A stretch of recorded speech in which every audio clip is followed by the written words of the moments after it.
Chairman, I want to get you on the record about something, because leadership is all about casting vision, and you created quite a visual with your war on caterpillars comment when responding to what's been called the war on women. You called the war on women a fiction.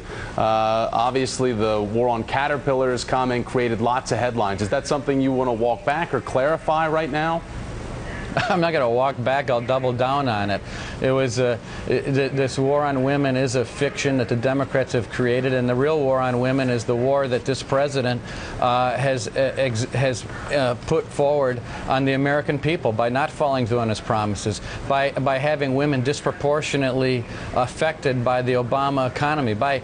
Go read Anita Dunn's book. If you want to go read about a war on women in the workplace, go read that book, and you'll see what the White House's record is on women. How can you say that it's a fiction, though, if you stand on the record of what the Republican Party has said and done? And let's just remind you, all three remaining Republican presidential candidates, they are pledging to eliminate federal funding for family planning. All three of them say they support so-called personhood measures. According to the Guttmacher Institute, 90 anti-abortion bills have been signed into law in 2011. This after many of the state legislatures and state governorships swung back to the Republican side.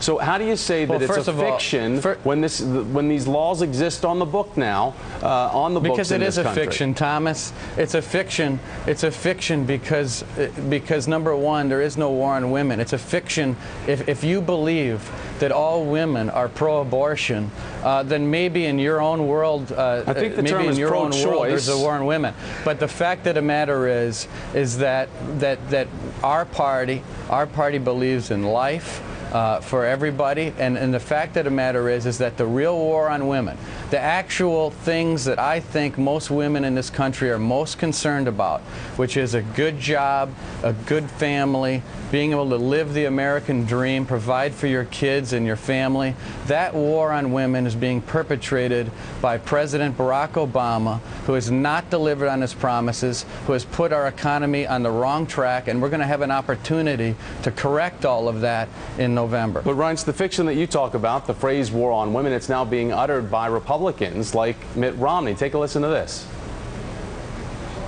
The other day there's been some talk about a war on women. The real war on women has been waged by the Obama administration's failure on the economy. All right, so it sounds like you've got the messaging going there from Romney, because it's the exact same phrasing that you just gave me. We're just borrowing your messaging. We're just borrowing your messaging and pointing out to the American people that this war on women fiction that the Democrats have tried to perpetrate upon us is a war that, if you actually look at what matters most to Americans, which is jobs and the economy, it's a war that this president is losing, because women in this country know that the most important thing in any family is an opportunity for a good job, and this president isn't providing it. But Reince, you can't discount the fact that we almost took the government to the brink of closing over Planned Parenthood. Correct? The brink of closing over... Did Thomas, we or didn't we? Did we not? The world will continue.